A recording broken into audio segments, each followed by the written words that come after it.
Hello guys, so today I am again with you. So today I am going to discuss the debenture redemption.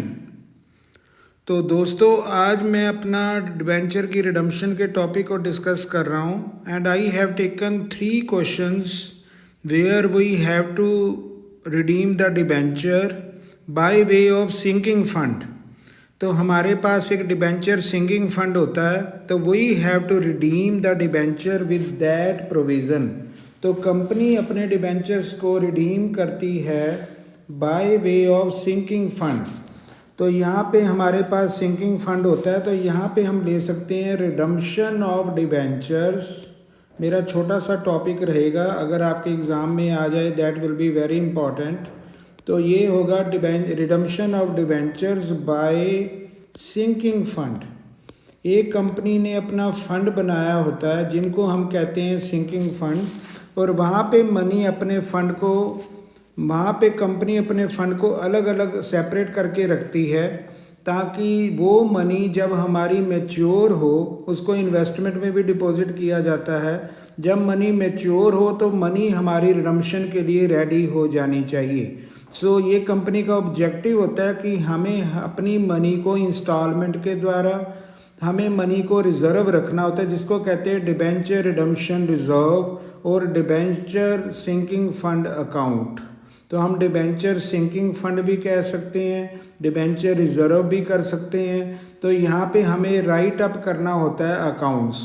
तो दोस्तों ये मैंने 3 सम लिए, 45 number, 46, 47 for making debenture redemption fund account, for making debenture redemption sinking fund investment account also। तो यहाँ पे हम investment account भी बनाएंगे और डिबेंचर रिडम्पशन फंड भी अकाउंट बनाएंगे। तो सबसे पहले मैं सॉल्यूशन करने वाला हूँ। अब यहाँ पे हम देखते हैं हमें बोथ अकाउंट साइमल्टेनियसली ओपन करने हैं। अब यहाँ पे हम ओपन कर रहे हैं डिबेंचर्स सिंकिंग फंड अकाउंट। तो ये अकाउंट मैंने ओपन किया क्योंकि हमें सॉल्यूशन करना है सम का।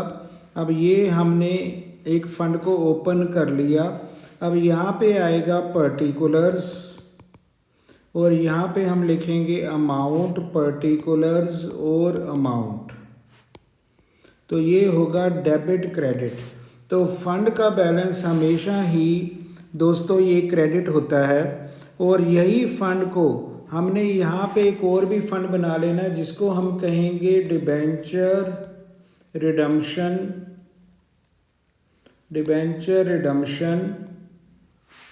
Investment account. ये भी हम कह सकते हैं, इसका नाम ये भी हो सकता है, और हम ये भी कह सकते हैं debenture sinking fund investment account. तो बोथ आर सेम।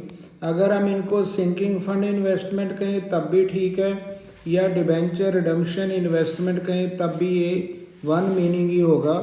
तो यहाँ पे जो भी मनी इन्वेस्ट की जाती है that is kept in the investment. जो भी कंपनी सेपरेट मनी रखती है फॉर रिडम्पशन। अब यहाँ पे हम ले रहे हैं particulars amount and particulars amount debit credit. तो ये हमारे पास है। अब हमारे पास है डिबेंचर सिंकिंग फंड अकाउंट। तो यहाँ पे हमें गिवन है 3,80,000 बैलेंस। अब सिंकिंग फंड इन्वेस्टमेंट ये भी हमें 3,80,000 ही है। अब सबसे पहले हम इसमें फिल करेंगे। तो यहाँ पे हम करते हैं बाय बैलेंस ब्रॉट डाउन। अब यहाँ पे जो फंड होता है that will be always credit. तो इसका बैलेंस होगा 3,80,000। सिमिलरली हम इन्वेस्टमेंट में आएंगे, वहाँ पे डेबिट बैलेंस होता है टू बैलेंस ब्रॉट डाउन 3,80,000। तो ये हमने लिख दिया। अब यहाँ पे कहा जाता है कि हमने इन्वेस्टमेंट को बेचा, कंपनी ने इन्वेस्टमेंट को बेचा और डिबेंचर को रिडीम कर दिया। कितने की इन्वेस्टमेंट बेची है? 3,78,000। अब यहाँ पे हमने इन्वेस्टमेंट सेल की, तो यहाँ पे एंट्री बनती है bank account debited to debenture sinking fund investment या DRFI। हम यहाँ पे भी कह सकते हैं DRI, तो डिबेंचर रिडम्पशन फंड इन्वेस्टमेंट और डिबेंचर रिडम्पशन इन्वेस्टमेंट। तो ये कंपनी ने कितने की बेची है? 3,78,000। अब यहाँ पे हमारी इन्वेस्टमेंट का टोटल है 380। हम राइट ऑफ डायरेक्ट अकाउंट कर रहे हैं। तो यहाँ पे कंपनी ने इन्वेस्टमेंट बेची है रिडम्पशन के लिए, ताकि हम डिबेंचर की पेमेंट कर सकें। तो यहाँ पे कंपनी ने बेची है 3,78,000। तो इसका मतलब है यहाँ पे हम कह सकते हैं देयर इज़ ए लॉस। अब जो लॉस होता है इसको हम यहाँ पे कर देते हैं by debenture sinking fund account. अब P&L वैसे हम यहाँ पे नहीं लिखते, ये लॉस को हम फंड में ही ट्रांसफ़र कर देते हैं। अगर हमारा प्रॉफिट होगा वो भी फंड में जाता है, अगर लॉस होगा तो वो भी फंड में जाता है। तो यहाँ पे हमें जो कंपनी को लॉस हुआ 2000 का, तो ये फंड में ट्रांसफ़र कर दिया। अब यही फंड में हमारे पास डेबिट में आ जाएगा, जो होगा टू डिबेंचर। कहाँ से आया? टू डिबेंचर हम कह सकते हैं सिंकिंग फंड इन्वेस्टमेंट। तो इन्वेस्टमेंट से जो लॉस या प्रॉफिट मिला वो हमारे फंड में आ जाता है। अगर लॉस होता है तो डेबिट में आ जाता है, तो अगर हमारा प्रॉफिट होता है तो क्रेडिट में आ जाता है। तो यहाँ पे अब लॉस हुआ था, ये 2000 डेबिट में आ गया। अब हमने फाइनल आंसर क्या लिखना है? अब कंपनी के पास मनी तैयार हो गई है 3,80,000। अब यहाँ पे जो आंसर होगा वो होगा टू जनरल रिजर्व। अब टू जनरल रिजर्व होगा 3,78,000। तो ये हमारा आंसर होगा जो जनरल रिजर्व में ट्रांसफ़र कर दिया जाएगा। तो इतना ही सम होगा। तो ये हमने 378 को जनरल रिजर्व में ट्रांसफ़र कर दिया। अब जो लॉस आया वो 2000 आएगा। एक थर्ड अकाउंट भी दोस्तों हम बना लेंगे, जिसको हम कहेंगे डिबेंचर अकाउंट।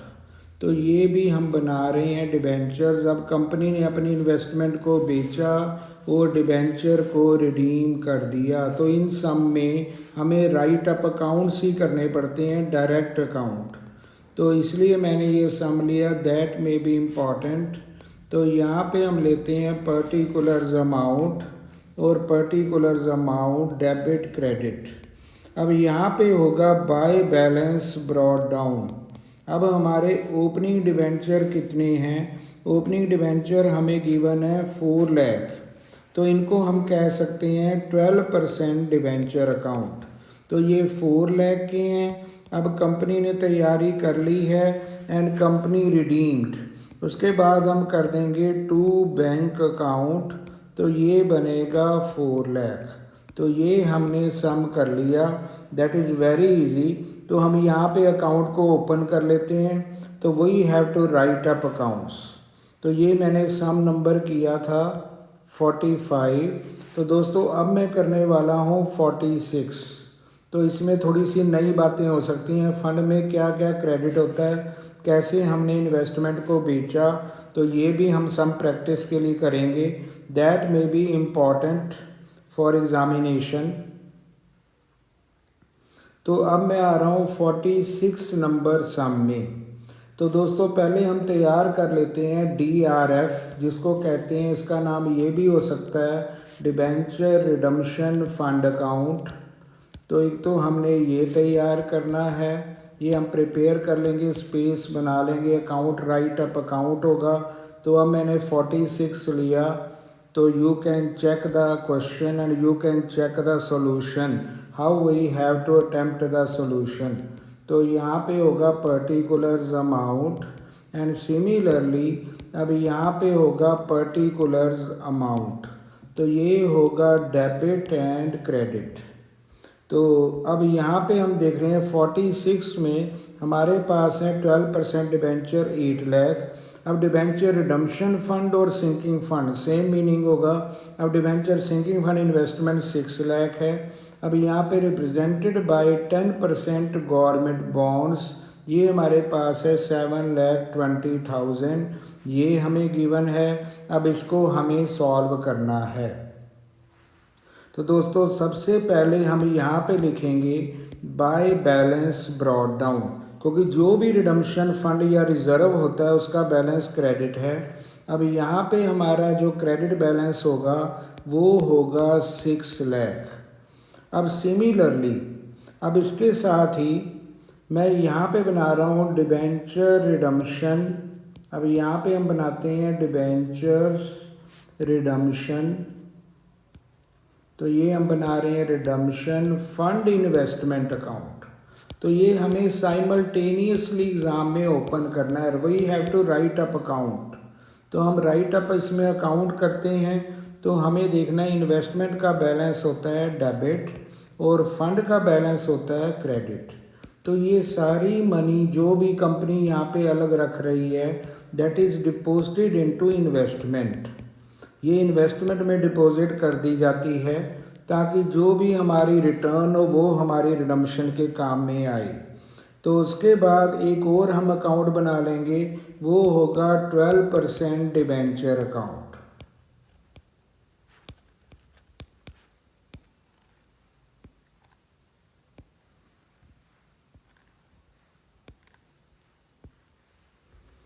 तो 12% डिबेंचर अकाउंट। अब यहाँ पे हम कर रहे हैं, अब हमारे पास ओपनिंग बैलेंस फंड का भी 6 लाख है और यहाँ पे हमारा बैलेंस जो आएगा टू बैलेंस ब्रॉट डाउन ये भी हमारा 6 लाख ही होगा।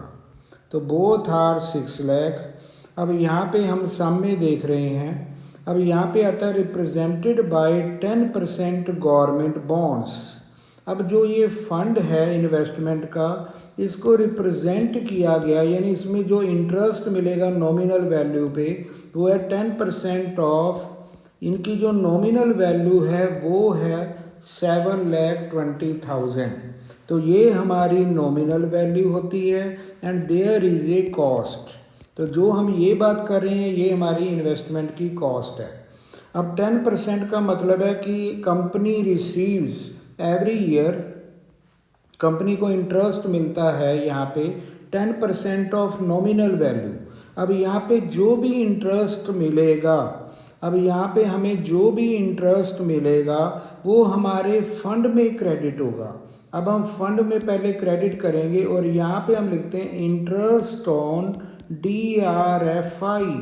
इन्वेस्टमेंट पे जो भी इंटरेस्ट मिला और इंटरेस्ट हमें नॉमिनल वैल्यू पे मिलेगा। अब हम नॉमिनल वैल्यू पे ले रहे हैं 10% ऑफ 7,20,000, तो ये बनेगा 72,000। तो ये हमारे फंड में क्रेडिट होगा। अब सिमिलरली हमारे पास सम में ये भी मेंशन है कि कंपनी ने जो एनुअल कंट्रीब्यूशन किया है वो है 1,28,000। तो एनुअल कंट्रीब्यूशन भी फंड में क्रेडिट होता है और ये होगा बाय P&L एप्रोप्रिएशन अकाउंट। तो ये होगा 1,28,000 जैसे हमें एनुअल एप्रोप्रिएशन गिवन है। अब कंपनी ने क्या किया, अब उन्होंने 31 मार्च को कंपनी सोल्ड इन्वेस्टमेंट एट 80%। अब कंपनी ने अपनी इन्वेस्टमेंट को बेचा 80% पे। अब यहाँ पे दोस्तों हम अपनी इन्वेस्टमेंट को बेचेंगे, तो जब इन्वेस्टमेंट बेचेंगे तो एंट्री होगी बाय बैंक। तो यहाँ पे हम साथ में साइमल्टेनियसली ये भी अकाउंट बना रहे हैं और 80% ऑफ 7,20,000 हमें नॉमिनल वैल्यू का बेचना है। We have to sell for nominal value, हमें नॉमिनल वैल्यू की सेल करनी होती है।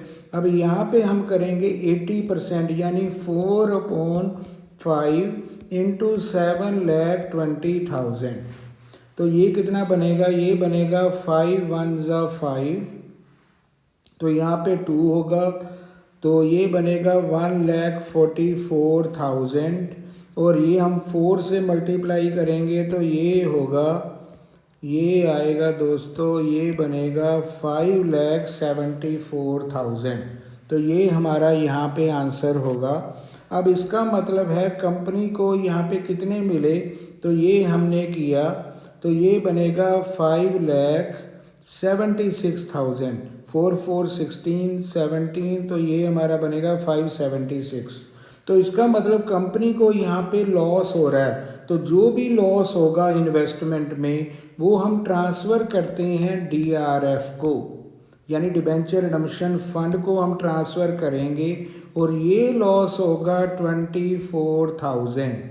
तो ये हमने लॉस अर्न किया, इन्वेस्टमेंट को कंपनी ने सेल कर दी और उसको नॉमिनल वैल्यू के ऊपर हमने कैलकुलेशन करनी है और ये लॉस हुआ and loss will be debited. तो यहाँ पे जब हम लॉस लेंगे तो यहाँ पे हम मेंशन करेंगे debenture redemption fund investment account जो लॉस हुआ, और ये लॉस कितना था, दैट इज़ 24,000। तो ये कंपनी का लॉस है। तो अगर हम टोटल करें, अब हमारा फाइनल आंसर कितना होगा, तो ये हम अब फाइनल आंसर अपना चेक कर सकते हैं। तो दोस्तों इसका अगर हम टोटल करें फंड का क्रेडिट में तो ये बनेगा 8 to 10, तो ये भी हमारा 10 हो जाएगा, ये बनेगा 8 लाख। 8 में हमारे 24 चले गए, तो जो फाइनल हमारा फंड में आंसर होता है वो हम लिखते हैं जनरल रिजर्व। तो ये होती है बैलेंसिंग फिगर। तो ये आंसर हमारा बना 7,76,000। और इस तरह हमने डिबेंचर रिडम्पशन फंड को भी बनाया और इन्वेस्टमेंट को नॉमिनल वैल्यू का सेल किया और लॉस को हमने फंड में ट्रांसफ़र किया। ऐसे हम साइमल्टेनियसली अकाउंट बनाते हैं। अब कंपनी के ओपनिंग डिबेंचर कितने थे, डिबेंचर की भी लायबिलिटी होती है, that is always credit balance, और ये हमें गिवन है 8 लाख। हमारे सामने 8 है, तो ये कंपनी ने रिडीम करेगी तो यहाँ पे आ जाएगा टू बैंक 8 लाख। तो इस तरह हमें 3 अकाउंट बनाने होते हैं मेनली, जिसमें हमारा डीआरएफ होता है, डीआरएफआई होता है और डिबेंचर हमारे होते हैं। तो लास्ट में हम पे करते हैं। तो ये सम दोस्तों मैंने किया 46। तो इस तरह हम साइमल्टेनियस अकाउंट बनाएंगे, लॉस का भी आंसर आ गया और फाइनल हमारा होता है जनरल रिजर्व का अकाउंट। अब मैं दोस्तों एक और अकाउंट ले रहा हूँ यहाँ पे थोड़ा एक्सप्लेन करने के लिए ताकि आपको क्लियर हो जाए। ये हम सम ले रहे हैं 47। अब सेम हम यहाँ पे पहले अकाउंट को ओपन कर लेंगे। एक हमें फंड अकाउंट बनाना है जो हम मनी रिजर्व रख रही है company for redemption of debenture, ताकि हम डिबेंचर को पेमेंट कर सकें। एक फ़ंड को अलग रखा जा रहा है, उसका नाम है डिबेंचर रिडम्पशन फंड अकाउंट। तो ये होगा particulars amount and particulars amount debit credit. उसके बाद हम आएंगे डीआरएफआई, है ना। तो दोस्तों यहाँ पे हम इसको फुल फॉर्म में लिख सकते हैं डिबेंचर रिडम्पशन। तो ये होगा फंड इन्वेस्टमेंट अकाउंट। तो ये हमारा debenture redemption fund investment account भी साइमल्टेनियस हमें ओपन करना है जैसे हमने अब किया। एक हम बनाएंगे डिबेंचर अकाउंट, एक डिबेंचर हमें रिडीम करके दिखाने हैं ताकि कंपनी को बताएं कि हमने डिबेंचर को पे कर दिया, लायबिलिटी इज़ पेड। अब यहाँ पे हम बना रहे हैं पर्टिकुलर्स, ये अमाउंट पर्टिकुलर्स और ये होगा अमाउंट डेबिट क्रेडिट। अब सिमिलरली हमारे पास आ रहा है पर्टिकुलर्स अमाउंट, अब ये होगा पर्टिकुलर्स अमाउंट डेबिट क्रेडिट। अब ये हमने किया। तो पहला हमारे पास है डिबेंचर रिडम्पशन फंड अकाउंट। अब फंड में हमारे पास कितना गिवन है, 10,03,60। अब जितना फंड में हमें गिवन है तो ये लेंगे बाय बैलेंस ब्रॉट डाउन, तो ये होगा 10,03,60। तो ये हमारे पास है। अब हम देखते हैं हमारी इन्वेस्टमेंट में क्या है। अब हमारी इन्वेस्टमेंट में 2 इन्वेस्टमेंट हैं, एक है 9% लोन, एक हमारे पास है 8% गवर्नमेंट पेपर। अब यहाँ पे हम ले रहे हैं, अब यहाँ पे हम आते हैं टू बैलेंस ब्रॉट डाउन, तो लेते हैं 9% गवर्नमेंट पेपर, ये हमारी इन्वेस्टमेंट है। लेकिन इसकी कॉस्ट प्राइस क्या है, तो इसकी अगर हम कॉस्ट प्राइस चेक करें 380, तो ये हमारे पास आ रहा है 3,80,000 डेबिट बैलेंस। तो ये डेबिट बैलेंस होती है इन्वेस्टमेंट, लेकिन इसको हमने रिप्रेजेंट कितना किया, नॉमिनल वैल्यू इसकी कितनी है 4 लाख। अब इसकी हम ले रहे हैं नॉमिनल वैल्यू, तो ये हमारी नॉमिनल वैल्यू होगी 4 lakh. Similarly to balance brought down 8% paper, ये भी हमारी इन्वेस्टमेंट है, लेकिन इसकी कॉस्ट कितनी है, तो इसकी अगर हम कॉस्ट को चेक करें सम में 6,20,000, तो ये है 6,20,000, लेकिन इसको रिप्रेजेंट यानी नॉमिनल वैल्यू है इसकी 7 लाख। तो ये हमारी इन्वेस्टमेंट है। अब दोस्तों हम सम में देखते हैं क्या है, इसको डेबिट में कर दिया। अब on about date investment were sold 9% loan at par. अब हमने पार में अपनी इन्वेस्टमेंट को बेच दिया। अब यहाँ पे हम अपनी इन्वेस्टमेंट को बेच रहे हैं एट पार, तो यहाँ पे पार का मतलब है बाय बैंक। तो हमने 9% को तो पार में बेचा। अब पार का मतलब होगा नॉमिनल वैल्यू हमें चेक करनी है, हमें नॉमिनल वैल्यू यानी नॉमिनल वैल्यू का बेचा, दैट इज़ NV पे बेचा गया पार। हमें नॉमिनल वैल्यू का ही कंपैरिजन करना है। लेकिन जो सेकंड हमारी इन्वेस्टमेंट है, अगर हम सम को देखें, उसको हमने बेचा है 90% ऑफ नॉमिनल वैल्यू। अब सेकंड इन्वेस्टमेंट हमने बेची है 9%, हमने यहाँ पे बेचा है 8% को बेचा है 90% ऑफ नॉमिनल वैल्यू। अब यहाँ पे हम बेच रहे हैं बाय बैंक, जो 8% पेपर है वो 90% ऑफ नॉमिनल वैल्यू। अब नॉमिनल वैल्यू कितनी है 7 लाख, तो 7 लाख का 90% ये बनता है 6,30,000। तो अगर हम इन्वेस्टमेंट बेचें तो 10,30,000 यहाँ पे मिला, लेकिन हमारी इन्वेस्टमेंट थी ओनली 10 लाख। तो ये प्रॉफिट हमारा जाएगा डिबेंचर रिडम्पशन फंड में। जो इन्वेस्टमेंट का प्रॉफिट होता है उसको हम ट्रांसफ़र करेंगे अपनी डिबेंचर रिडम्पशन फंड में।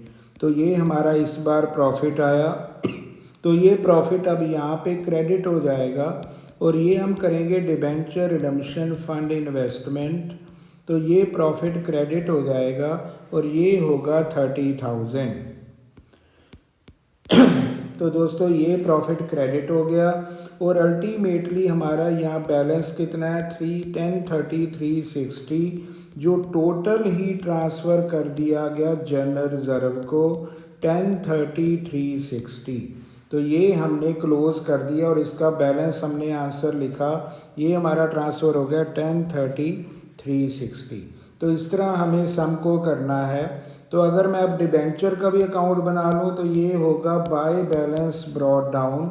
अब हम सम में देखते हैं कि हमारी डिबेंचर की लायबिलिटी कितनी है। डिबेंचर है हमारे पास 10 लाख, कंपनी के पास है डिबेंचर 10 लाख, तो ये होगा 10 लाख और इसको कंपनी ने पे कर दिया टू बैंक 10 लाख, तो ये पेड बाय कंपनी। तो इस तरह हमने डिबेंचर अकाउंट भी बना लिया।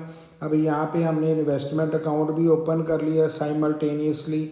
हमें दोनों अकाउंट ओपन करने हैं, DRF और DRFI, हमें ये अकाउंट को ओपन करना है। तो in this way we can write up account directly, these are very simple. तो इसको कहते हैं redemption of debenture by sinking fund and it is the very important concept from university point of view. तो ये हमारे लिए बहुत important है और सिंपल भी है। जो भी हम सेल करेंगे that will be of nominal value and loss will be debited to DRF, और जो प्रॉफिट होगा वो क्रेडिट होगा DRF को ही। तो in this way we have to attempt the problem of redemption of debenture by sinking fund. Thank you very much.